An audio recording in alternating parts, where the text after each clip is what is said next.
Hi, everyone. Okay.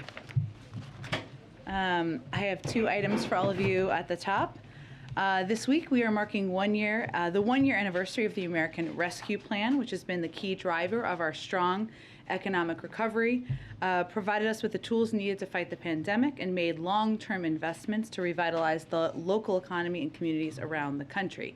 Each day this week we will focus on a different element of the hundreds of ARP, or American Rescue Plan programs, that have successfully delivered resources across the country over the past year. Today we're focusing on ARP's higher ed investments in community colleges, HBCUs, TCCUs, tribally controlled colleges and universities, and MSIs, minority serving institutions.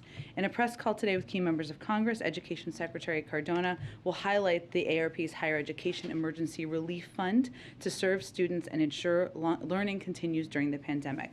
The ARP's funding for higher education includes over $10 billion for community colleges and over $2.7 billion for HBCUs, one of the largest ever federal investments in community colleges and HBCUs. These funds are already having a significant impact on institutions and students. A recent survey of college presidents by the American Council on Education found that these ARP investments enabled 93% of colleges to provide direct financial support to students at risk of dropping out, 81% of colleges to keep students' net prices similar to pre-pandemic levels, and 70% of colleges to continue to employ faculty, staff, and other employees. Today, we also have a new announcement from the President's competition agenda. The Departments of Treasury, Justice, Labor, and the Federal Trade Commission investigated the effects of the lack of labor market competition on the U.S. economy. This new report makes clear that there is more we can do so every worker can take advantage of our historically strong labor market recovery.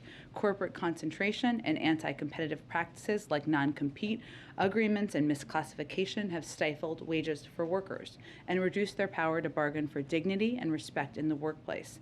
The costs to workers are substantial.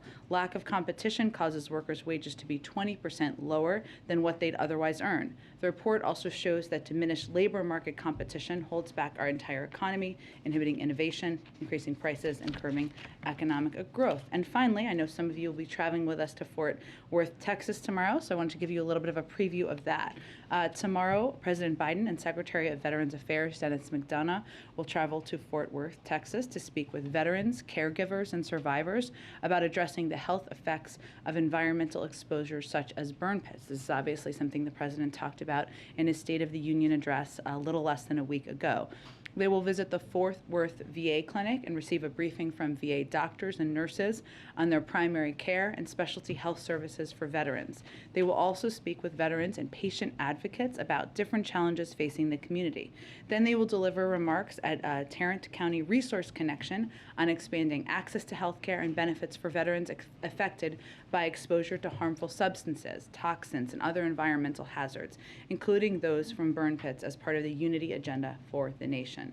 The President will discuss the administration's actions to address these issues, including a new proposed rule to consider adding certain rare cancers to the list of those presumed to be service-connected. And he will urge Congress to send him legislation that ensures we honor our commitment to veterans exposed to toxic substances. President Biden believes we have a sacred obligation to care for our veterans and their families, and as a military family, the Bidens know firsthand the challenges that come from military service and deployment to combat zones. With that, Josh, why don't you kick us off? Thanks, Jen. 3 questions. First, administration officials are meeting with foreign counterparts in Venezuela. We've also talked to Iran and the Saudis. Is the supply of oil so important that it's acceptable to cut deals in some cases with countries that may have engaged in unsavory actions in the past? Well, first, I think it's important to take each of those engagements separately, because there are a range of issues that are important in each of those relationships. One, as it relates to Saudi Arabia, we did talk a few weeks ago about how Brett McGurk and Amos Hochstein went to Saudi Arabia to discuss a range of issues, including the war in Yemen, including security in the region, and certainly including energy security. They had the discussion. It's in everyone's interest to reduce the impact on the global oil marketplace, and that was part of that discussion. as it relates to Venezuela, the purpose of the trip that was taken by administration officials was to discuss a range of issues, including certainly energy security, but also to discuss the health and welfare of detained U.S. citizens. We're never going to miss an opportunity to do exactly that. And I will just note in this scenario that they are separate. They are separate paths and conversations, just as they are in the Iran negotiations. And what was the third country you mentioned? Sorry. Well, Venezuela, Iran, and Saudis. Oh, and Iran, the most vital reason, the most important reason why we are focused and have been focused on having these discussions with the Iranians and our P5+1 partners is to prevent Iran from acquiring a nuclear weapon. That is why we're in these negotiations. We are getting closer. There are still important components to work through, but certainly the discussion of oil is a part of that, but the most important reason is to prevent them from acquiring a nuclear weapon. So I would just note, and I went through all of those purposefully, obviously, because these are all geopolitical issues that have a range of topics that are a part of the discussion in our engagements. Secondly, House Speaker Nancy Pelosi has suggested that Russian oil imports should be banned. We're already seeing that Russia is struggling to sell some of its oil, which suggests that supplies are destabilized. Given that fact, would President Biden sign a ban, and what would hold him back from doing so if not? Well, no decision has been made at this point by the president about a ban on importing oil from Russia. And those discussions are ongoing internally and also with our counterparts and partners in Europe and around the world. I would note that what the president is most focused on is ensuring we are continuing to take steps to deliver punishing economic consequences on Putin, while taking all action necessary to limit the impact to prices at the gas pump. And as you noted, yes, it is true that there has obviously been an impact of the invasion on the level of import to the United States and to other parts of the world. I would note, as we're having these conversations, and obviously the president talked with a number of his European partners this morning about a range of issues. This was part of it. But if you look at Russian imports, they account for about a third currently of Europe's oil imports. So the data we have that we have available at this point in time is back to 2021, not that long ago. But just to give you a point of comparison, the amount that the United States was importing back in 2021 before the invasion was about 700,000 barrels per day of crude oil and petroleum. The Europeans import about 4.5 million barrels per day of oil. So obviously we're also very well aware as we're having these conversations and as we're consulting with our partners that there would be, we have different capacities and capabilities. And then last, Florida Surgeon General says that healthy children shouldn't get the COVID vaccine. Is that a good policy?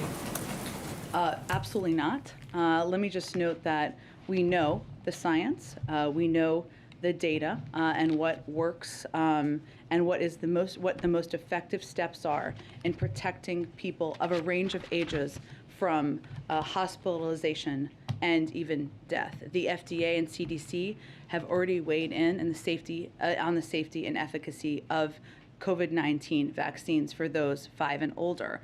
The recommendations are vetted transparently through a process with a purpose, so that parents can have confidence after consulting with their pediatricians or doctors if they would like about the safety. But we also know through the data that unvaccinated teenagers are 3 times as likely to be hospitalized if they get COVID than vaccinated teenagers. So it's deeply disturbing that there are politicians peddling conspiracy theories out there and casting doubt on vaccinations when it is our best tool against the virus and the best tool to prevent even teenagers from being hospitalized. Go ahead. I want to read to you, if I could, Jen, some comments from people we've met at gas stations today.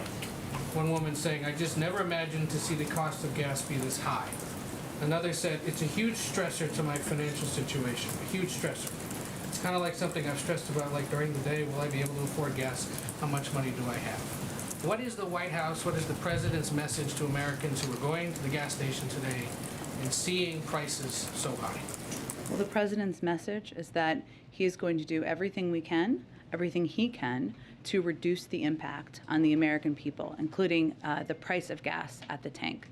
What is also true is that because of the actions of President Putin, because he invaded a sovereign country, that created instability in the markets. That is something the president talked about even before Russia and President Putin moved forward with their actions. But we have already taken steps. The president has already taken steps. Historic release from the Strategic Petroleum Reserve, one that's done in a coordinated fashion. And clearly we will continue to have conversations with large oil producers and suppliers around the world about how to mitigate the impact and consider domestic options as well. You said on Friday the administration's looking at options it could take, quote, right now to cut U.S. consumption of Russian energy. When is a decision on that going to be made? I don't have a prediction of that for you at this point in time, but there is an active discussion. And I want to go back to one of the three countries that Josh mentioned, Venezuela. There was a U.S. team there this weekend talking to the Maduro regime.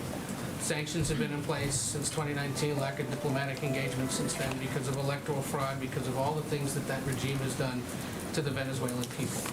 And I hear you say we're doing everything we can to bring down the cost of gas, but is it really worth doing business with a despot like Nicolas Maduro to drive down gas prices? Well, first, I think that's leaping several stages ahead in any process. There was a discussion that was had by members of the administration over the course of the last several days. Those discussions are also ongoing. And part of our focus is also on the health and welfare of detained U.S. citizens. While a separate process, still that is part of our engagement with them. So at this point in time, I don't have anything to predict. It's ongoing. I just don't have anything to convey at this point. And on Americans who are not, or who are being detained, what's being done about Brittany Griner?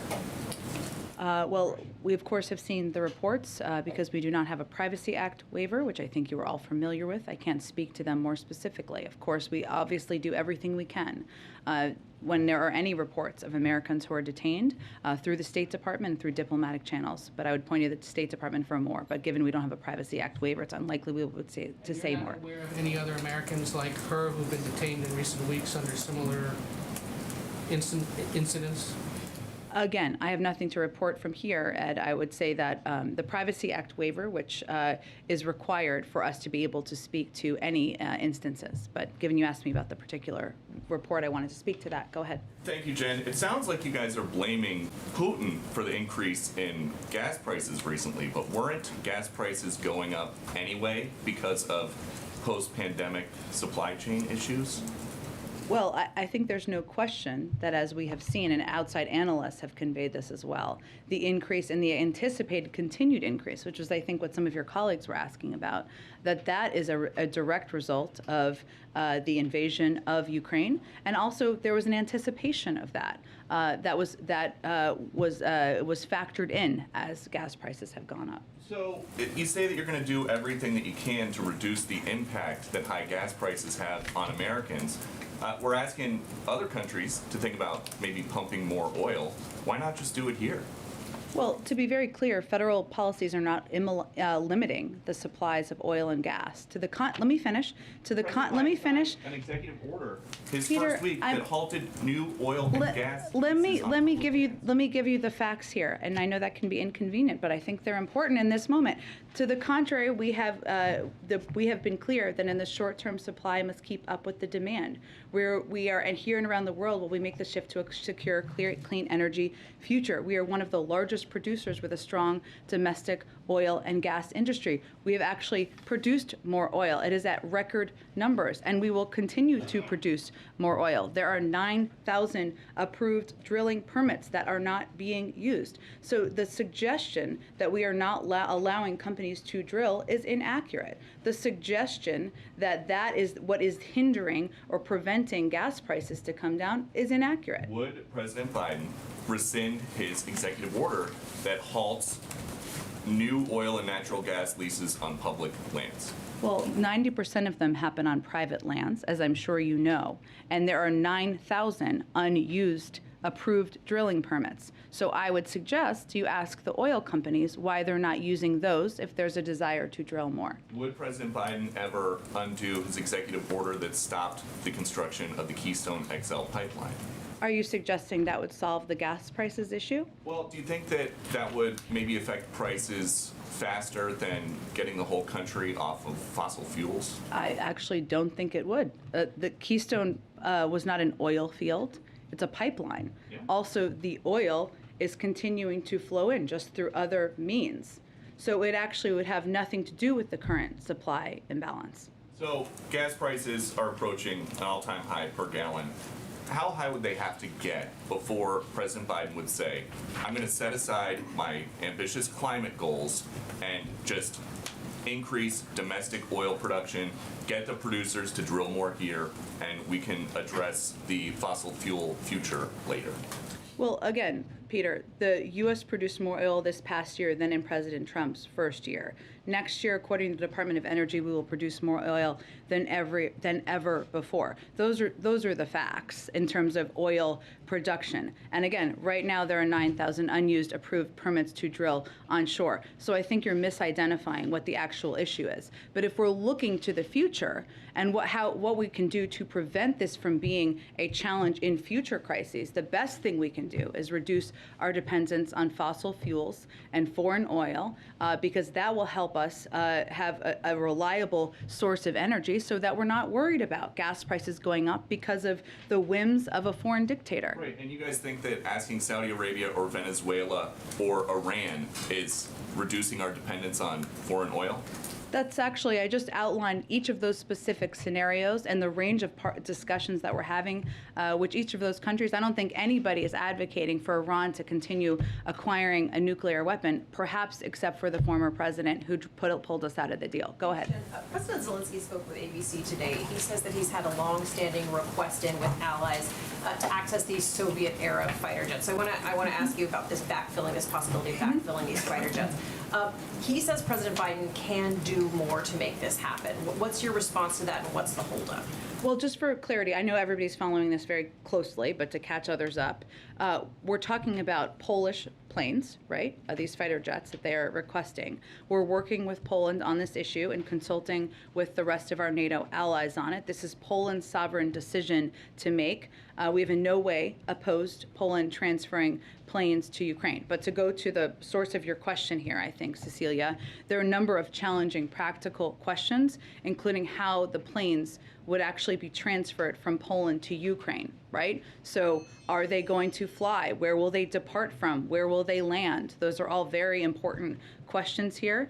And also, as it relates to the backfill question, we are working through some pretty complicated logistics on that front as well, including how we would backfill, because procuring new planes and transferring serious weapon systems often take years to do from the United States. So that is all; those are all two layers of difficult logistical challenges here. Is it predominantly logistical challenges that is the holdup, or is there a concern on the part of the president that supplying Poland these planes could exacerbate the conflict with Russia, Poland, other allied countries?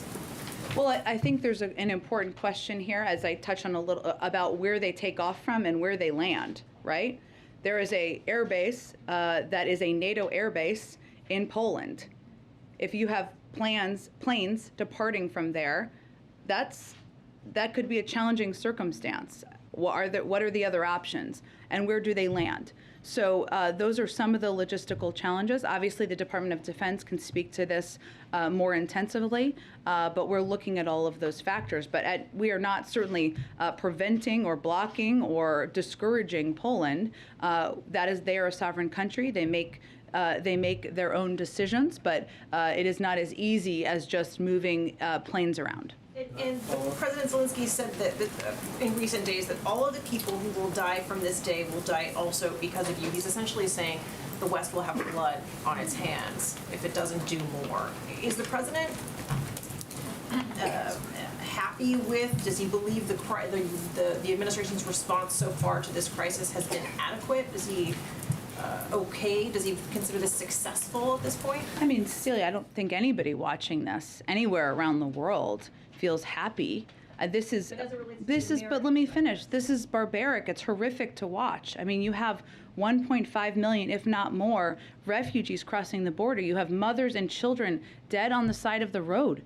This is heart-wrenching to watch. And it's heart-wrenching to watch, you know? And I think for us who are working in public service, you watch in these moments, and there are limitations in the sense that we are not going to send U.S. troops to fight in Ukraine against Russia. The president is not going to do that. That is what you have to weigh as president of the United States. What we are doing and what he is doing is continuing to take every step to provide them security assistance. $1 billion of security assistance that has been expedited. I know the Department of Defense gave an update on Friday about how much of that has arrived. A huge percentage has arrived and been expedited in a very short time frame. We have also provided economic, humanitarian assistance. And I think any world leader would tell you that without the president's leadership and without the United States rallying the world to hold Russia accountable, there would not be the kind of accountability pressure on the financial system in Russia. So we are doing everything that is in the interest of the United States, in the interests of our partners in NATO, to put pressure on President Putin to support the Ukrainians, and certainly doing that while we watch them fight bravely and courageously. I think the last thing I would say on this, Cecilia, is that it's also important, and we're very cognizant of this here, to be clear that this is going to continue to be a very, very difficult period of time. The Ukrainians are fighting bravely. We're standing by them and supporting them. But Russia they are going to continue to fight. They are going to continue to pursue what President Putin's ambition is. Go ahead. Step back a little bit. Yeah. In terms of supply. We've been talking about specific countries, but this has been an effort that's been underway now for several months. Amos, Brett, many others as well, Algeria, Japan. What is the update in terms of has supply been kicked in on the LNG side or on the oil side?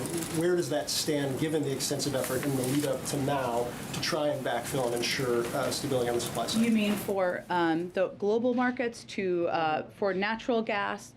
Both. Natural gas or oil on the global markets. So let me start with the natural gas side, because that we anticipated would be an issue for the Europeans primarily. We have had some success, Japan as an example, and I can see if there are others to read out to all of you, where there was supply that was intended to go to Japan and other countries in Asia and redirected to Europeans so that it could help backfill the potential shortage in natural gas. That is less an issue for us here in the United States and more an issue for the Europeans, and to your point, it is something we've been working on for some time.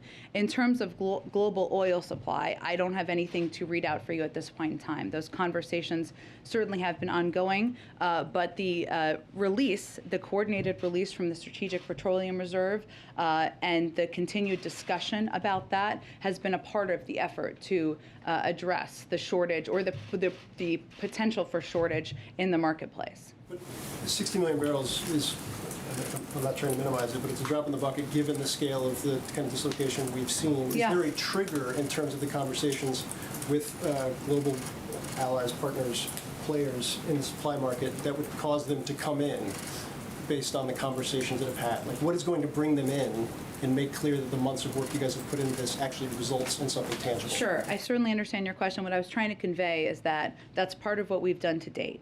But we are continuing conversations about a range of what would be needed moving forward. And there are a range of options on the table. I just can't detail more specifics from here. Okay, and then last one.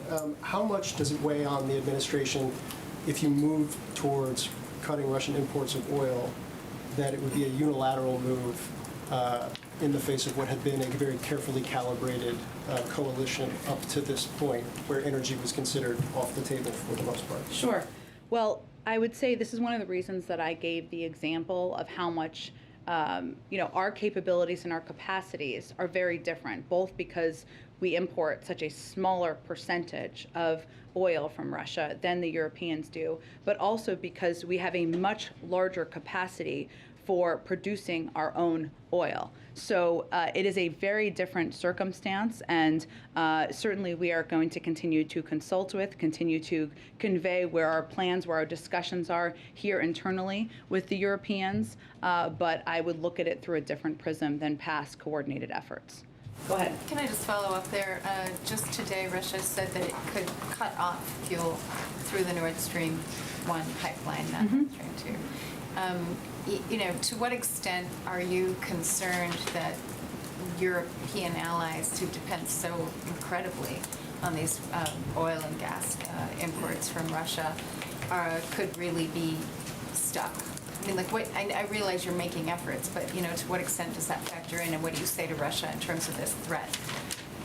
Well, I think we have been concerned from the beginning about steps that President Putin could take to impact neighboring countries in Europe through a range of means, and certainly access to energy and energy security is a part of that. That's obviously one of the reasons we've been working with a range of partners on addressing what could be a natural gas shortage. And you are right, Andrea, as you well know, that the Nord Stream 1-2 threat aside, the reliance on the import of Russian oil is so much more significant in Europe, that well over the course of time, it's clear they recognize the need to diversify their means of getting oil.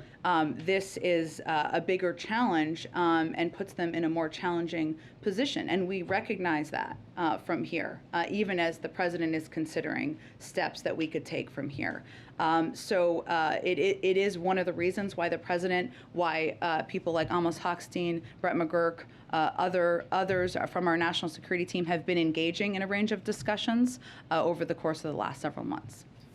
So I guess a couple of follow-ups just on that, and then I've got another question. So these conversations that are taking place, both in terms of securing additional sources or supplies of energy, but also in terms of closing sanctions loopholes and you know, it doesn't seem like you're getting a huge amount of traction. I mean, in terms of India, Pakistan, you know, and China has still not been, you know, helpful in this regard.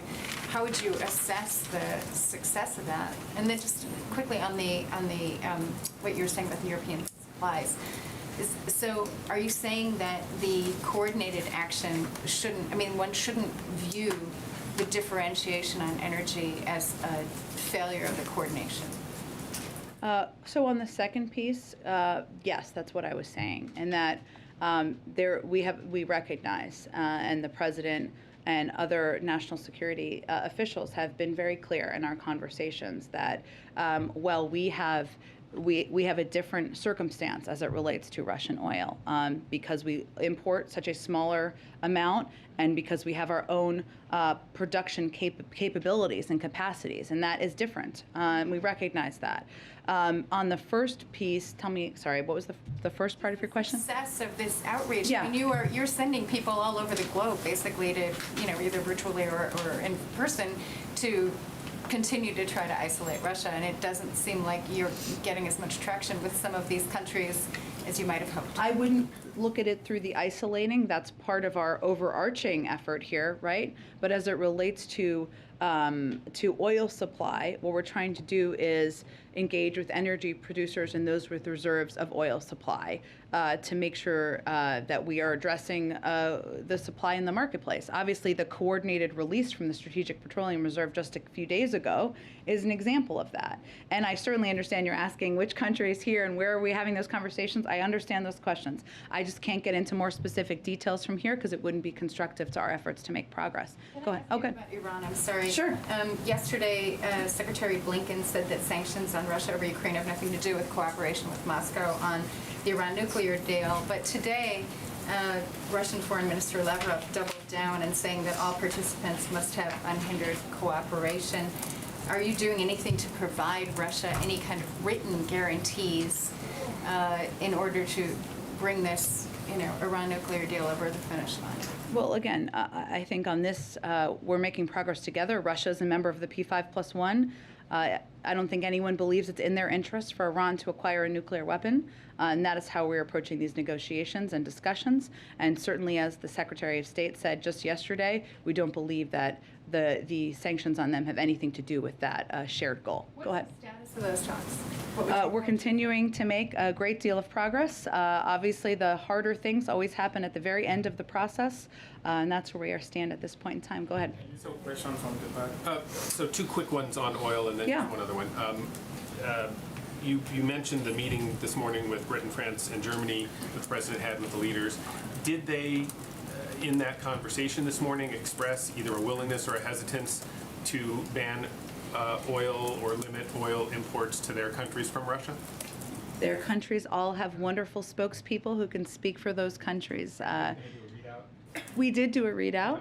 I would just note that we've had ongoing conversations and we have a very open line of communication, as is evidenced by the president having this call this morning, about everything from what we're seeing on the ground in Ukraine to security assistance deliveries to discussions about weapons to discussions about additional steps to squeeze President Putin in the financial sector. Okay, quickly on, there's conversations up on Capitol Hill about bipartisan conversations about legislation that could ban the import of Russian oil into the United States. If a bill like that came to the president's desk, would he sign it? Well, no, the president has not made a decision at this point in time. So that's where we stand. That's taking unilateral action as Is a bill on its way over here that's passed Congress? I don't think so. But the president has not yet made a decision. I just gave for you, or tried to give for you, a little bit of the reasoning and the thinking behind where we stand in our coordination with our allies and partners. One last question. You referenced it, the gruesome, awful picture on the front page of our paper today. Do you know if the president has seen that picture, what his personal reaction was to it, if so? And more broadly, does he, has he been affected on a personal level by some of the imagery that's come out? And is that affecting, or has he talked about how to incorporate that personal reaction into some of the policy making over the last 10 days? Well, I don't know if he saw the specific. There are a lot of New York Times hard copies floating around this building. I can tell you, and other newspapers and outlets you all work for. So I don't know that he saw that specific photo. But what I can tell you is that, you know, the president is somebody who, of course, has been working in national security and foreign policy for decades through his career, right? He is also a father, a grandfather. I don't know that anyone, including him, has seen those photos, whether on the front page of your paper or others, and not been moved. And I'm sure I can speak personally that, you know, talking to my neighbors, my in-laws, I'm sure this is true for all of you as well. The personal impact people have felt in this country, it's really moved people in this country. And the president is absolutely a citizen of the United States, of course the leader of the free world, but also somebody who has enormous empathy for the plight of other human beings. And he has, of course, been impacted by the images he has seen, as we all have been. Are they war crimes? Go ahead. Going back to Venezuela for a Yeah. second, would they have to agree to release the U.S. citizens imprisoned there if the U.S. were to ease the current sanctions on oil exports? So it's a really important question. There are different channels. Obviously, we're going to continue to do everything we can to bring anyone who is detained in Venezuela or any other part of the world home, but they happen through different tracks. They're all a part of the conversation with Venezuela writ large, but not at the same time. And obviously, Vice President Harris is going to Poland and Romania this week. Can you talk a little bit more about the White House's objectives with her going over there, and particularly what message you want to send to Russia with the Vice President being in that area? Absolutely. So as you noted, the Vice President is leaving on her trip just in a couple of days, and she'll be over there really showing the support of the United States for the work of our allies and partners, whether that is on refugees, and a number of these countries, including the one she'll be visiting, have welcomed hundreds of thousands of refugees from Ukraine. And she'll also be talking about our ongoing range of options and assistance that we have been providing to the Ukrainian people. So she is going to be there. I think it sends a strong message that the Vice President is going to be in meeting with many of our Eastern Flank partners, NATO allies, to convey our commitment to working in lockstep with them and to continuing to support their efforts in the region. A quick one. This morning, the Democratic and Republican leaders of the committees that oversee trade said that they have a deal on legislation that would in part suspend normal trade relations with both Russia and Belarus. And I'm wondering if the White House supports that either through legislation or through other avenues. I've seen those reports, but we don't have any decision on a policy from here at this point in time. Go ahead in the middle. A couple questions. Sure. Over the weekend, British Prime Minister Boris Johnson took to the New York Times, had this op-ed in which he argued that the U.S. Western allies should go further in economic sanctions. He specifically said to expel every Russian bank from SWIFT. I know that there were limited actions. Does the United States support expelling every bank? Well, typically what happens with SWIFT and removing when we're implementing this, and Iran is the best point of comparison here, is it's done institution by institution. So that is the case here as well. It's done institution by institution. We haven't taken options off the table, and I'm not taking options off the table here, but it's been we've implemented it in the same way with our European partners that we did when we implemented it as it relates to Iran. Sorry, so just to be clear though, there's not limitation. I mean, it sounds like there were limited institutions that were targeted thus far from removing them from the SWIFT banking system, but you would be open to going further. We've never taken that off the table. The other thing I wanted to ask you about, going back to the Iran nuclear deal, is my understanding is that Russia's demanding guarantees that sanctions targeting the Kremlin over Ukraine do not hinder its trade with Iran. That would potentially be reopened if this Iran nuclear deal moved forward. Could that throw a wrench in negotiations? And I am curious what the White House's take is overall on Russians trying to put that ultimatum down. Well, again, I think as our Secretary of State said yesterday, we don't believe it has anything to do with our shared goal of preventing Iran from acquiring a nuclear weapon. So you don't see it as a way to potentially, I guess, limit the impact that current sanctions We have? don't believe Russia wants Iran to have a nuclear weapon either. And, sorry, just to be clear, so you don't see the idea, though, that these sorts of sanction guarantees of its trade with Iran would have any impact on the current sanctions that the U.S. and Western allies have imposed on Russia? No. Okay. I think, as in our Secretary of State spoke to this yesterday.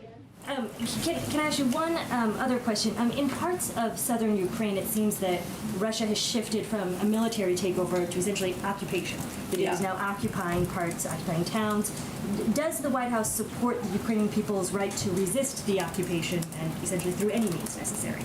Well, we certainly support the rights of the Ukrainian people to fight back. I would note that we have seen many Ukrainians, many members of the Ukrainian military, and certainly President Zelensky and leadership fight bravely, courageously over the course of the last 12 days.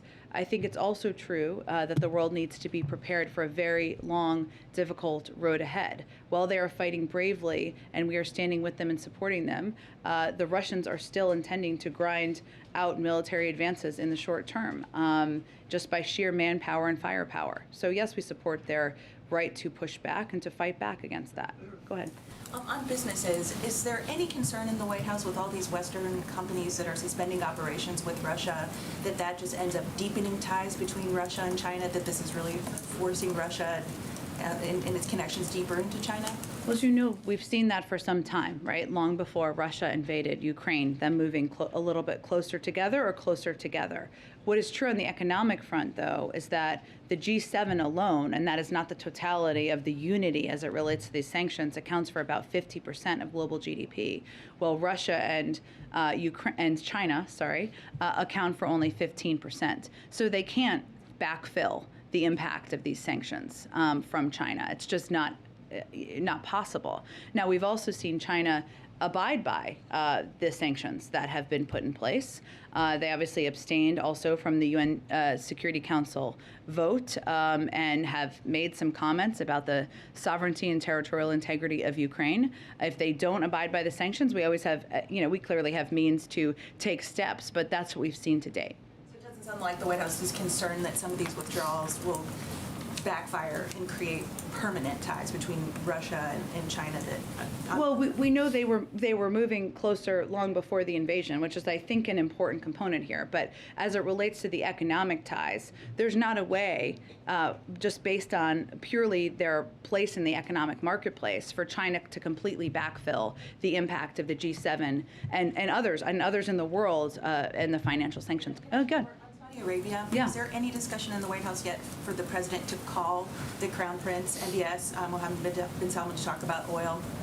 He spoke with the king just recently, and obviously we have had Brett McGurk and Amos Hochstein travel to the region, talk about a range of issues, including security in the region and the war in Yemen, as well as energy security. But no, there's no plans at this point, no.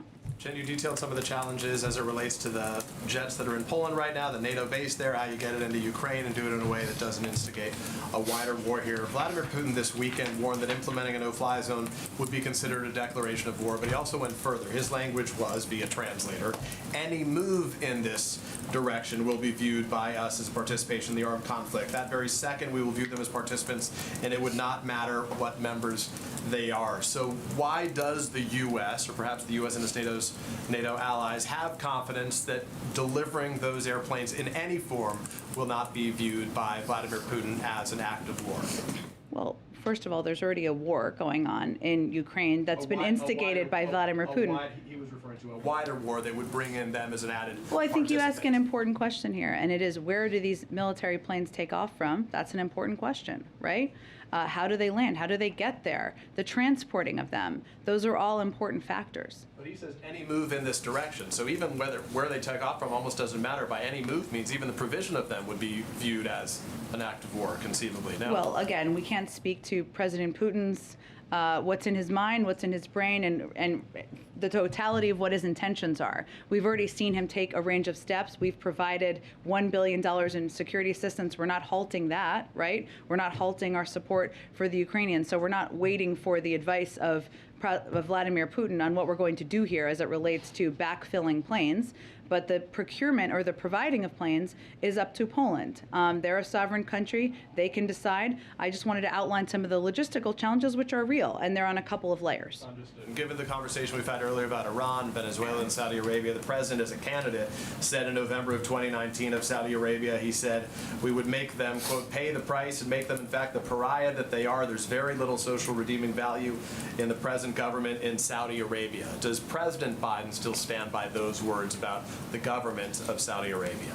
He does. He's never stood away from them, Peter, but it's also true that there is a war in Yemen, that there are security issues in the Middle East, that there are a range of steps we need to engage with all sorts of countries around the world on that are because it's in our U.S. national security interests and in our interests. Go ahead. So following up on that, Axios reported this morning that the president's, there's a deliberation here at least, that the president might go to Saudi Arabia. Can you confirm those deliberations and perhaps provide a little more insight into what's being discussed here? There's no current plans for the president to travel to Saudi Arabia. The decision that you announced last week that the president would not be directly speaking with Vladimir Putin, has the decision amongst the allies been made that that would be delegated to the European partners, and they would be the ones responsible for talking to Putin directly? No, but I would say that we very much support all of the diplomatic engagements our European partners or the Prime Minister of Israel or other leaders in the world are having, whether it's with President Putin, as long as they are also engaging with Ukrainian leadership, which we continue to encourage them to do. We also engage with them before and after all of these conversations. So what we said about the president speaking with President Putin is that now is not the moment. It doesn't mean we close the door to forever, but while President Putin is invading and in a brutal, horrific way a foreign country, no, the president does not have an intention at this moment to speak with him. But that doesn't mean he will never. We assess that as time goes on. Thanks, Jen. Okay. Thank you, everybody. We'll do this again tomorrow. Venezuela. Can you tell us about There that? have been a range of reports. I'm sure we can get you more details. Thank you, everybody. Thanks, everyone. Have a great day. Thank you.